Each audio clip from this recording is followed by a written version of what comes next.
okay now? Why do you ask? I was sitting at my window shelling peas this afternoon, and I saw Matthew going by with the wagon and the sorrel mare. Yes? And I haven't seen him come back yet. You've been sitting at your window for 3 hours? We had a big pea harvest this year. Anyway, I overheard Matthew telling Peter Morrison in Blair's store in Carmody yesterday that he meant to sow turnips today. He finished. And? He left. And? That's about all there is to it. Well, I suspect that's not all there is to it, Marilla. But not being nosy type, I certainly won't cry. Well, I suppose I may as well tell you. Matthew went to Bright River. We're getting a little boy from an orphan asylum in Nova Scotia.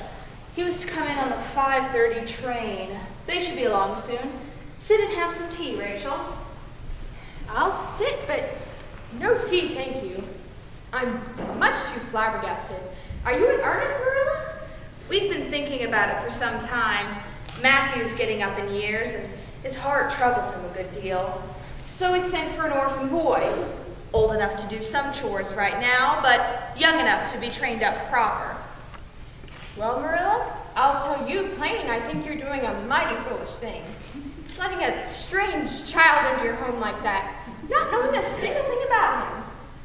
Why, just last week I read in the paper about a man and his wife who took a boy out of the orphanage, and he set fire to the house, on purpose.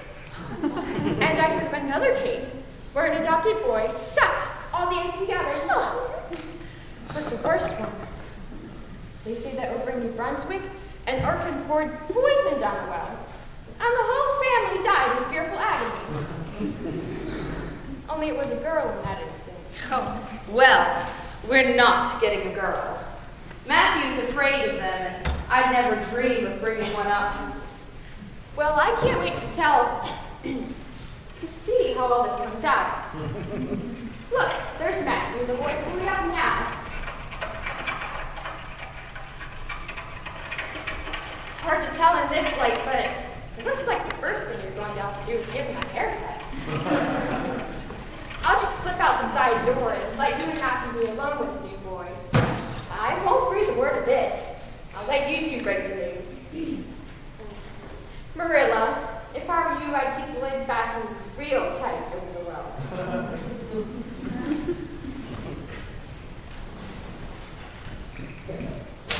My, you're so pretty. No, that's not the right word. You're beautiful either. Wonderful, wonderful. Oh, hello. You must be Matthew Cuthbert, who's that? Where's the boy? There wasn't any boy. There was only her. We asked for a boy. Why did you bring her? I couldn't just leave her there at the station, no matter how mistake. Well, this is a pretty piece of business. You don't want me? You don't want me because I'm not a boy? Oh. I might have expected it. Nobody's ever wanted me. I might have known it was too beautiful to last.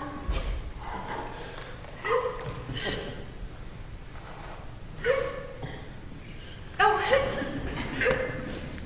Well, there's no need to cry about it. Yes, there is. You cried too. You were an orphan who had come to a place you thought was home, but wasn't because you weren't a boy. Well, don't cry about it anymore. We won't turn you out of doors tonight. What's your name? My name is Anne Sherman. Please call me Cordelia. What's wrong with calling you by your real name? So romantic. Fiddlesticks. It's a good, plain, sensible name. Very well. If you must call me Anne, please call me Anne spelled with an E at the end. All right. Anne, spelled with an E. Can you tell us how this mistake came to be? Were there no boys at the orphan asylum? Oh, yes, an abundance of boys, but Mrs. Spencer thought you wanted a girl. Oh, Mr. Cuthbert, why didn't you tell me at the station you didn't want me and leave me there? Well, now. If I had seen the white ray of delight and the lake of shining waters, it wouldn't be quite so hard to leave. What on earth does she mean? New name she gave to the apple tree growing in Barry's pond. Sounds like your imagination works overtime.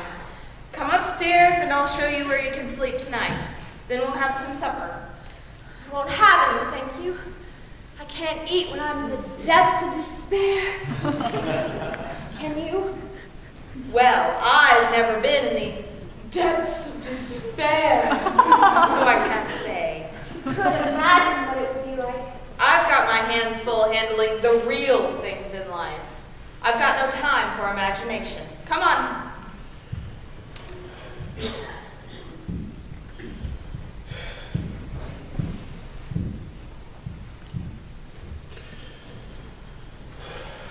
can unpack your things first, then come back down. If you still don't want any supper, you can at least say goodnight.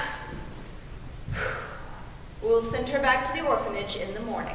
Well, now, Matthew Cuthbert, you never light up that pipe unless something is weighing on your mind. What is it? Well, I was just thinking it would seem that kind of pity to send her back when she's so set on staying here. You mean to say you think we ought to keep her? What good would she be to us? We might be some good to her. I believe that child has bewitched you. She's a real nice little thing. Real interesting, too. She talked my arm off coming home from the station. Oh, she's a talker, all right, but that's nothing in her favor. Anyway, you need someone to help you with the chores. I could hire a local boy part-time, and the girl would be good company for you. I'm not suffering for company, and I don't aim to keep her. And I wish you'd go outside with that pipe. We'll put the man in the barn. Oh, Miss Cuthbert, I love the view from the window upstairs. In the moonlight, the trees and flowers are fairly shimmering. They seem to be calling to me. Anne, come out to us. We need a playmate. I don't dare go out, of course. There's no use in loving things if you have to be torn from the midst there. Can you do chores? Oh, yes, I can sweep and clean. I mean outside dishes. chores. Never mind. Oh, that Matthew. What's he got me thinking? He's a ridiculous man. I think he's lovely. He didn't mind how much I talked, and he seemed to like it. The moment I saw him, I felt we were kindred spirits. You're both kind of strange, if that's what you mean by kindred spirits. Oh. Evening, Mrs. Blewett. Miss Cuthbert, I just ran into Mrs. Lynde at the foot of the hill, and she told me you and your brother had adopted a little boy. Now, Mr. Blewett and I were thinking of getting ourselves a young girl at that orphanage. Do you think they might have a hard-working girl with clear eyes and a strong back? Well, this is quite a coincidence, Mrs. Blewett. Perhaps a providential coincidence. We may be able to work something out right here. You see, we ordered a boy, but they sent this girl.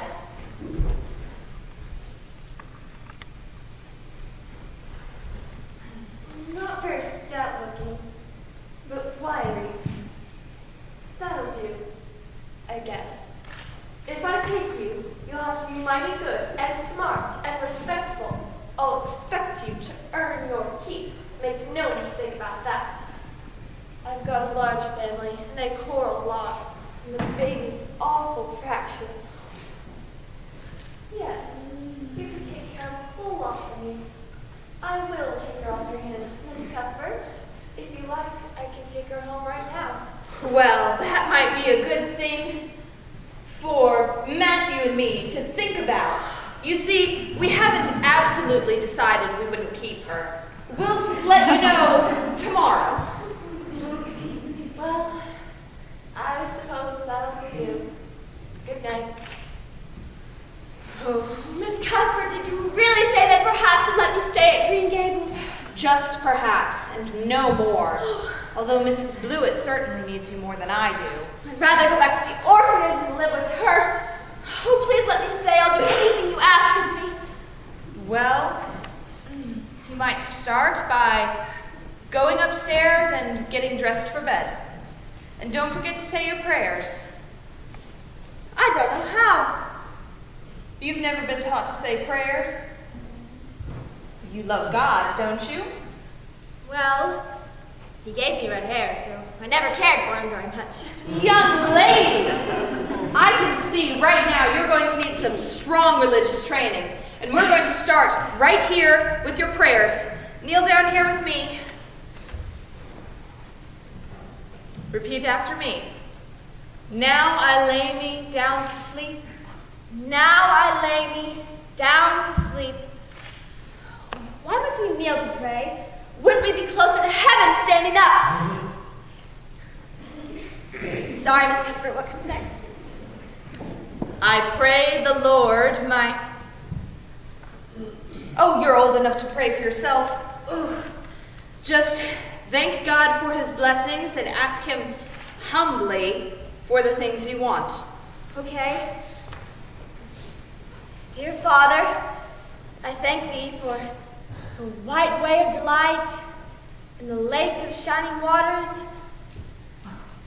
And that's all the blessings I can think of right now. As for the things I want, they're so numerous I will only mention the two most important. Please, please let me stay at Green Gables. And please let me be good looking when I grow up. And remain yours respectfully and surely. Good night. I've never brought up a child before, especially a girl. And I'll probably make a terrible mess of it, but it's about time somebody adopted that child and taught her something. As far as I'm concerned, Matthew, she can stay. Well, now. I'll try to make her useful and train her properly, but don't you go interfering with my methods. I suppose an old maid knows more about bringing up a child than an old bachelor. I thought you put the mare away. Guess I had my mind on that little girl so much, I forgot. Looks like I've got two children to look after instead of one. Come on, you unhitch the wagon and I'll put up the mare.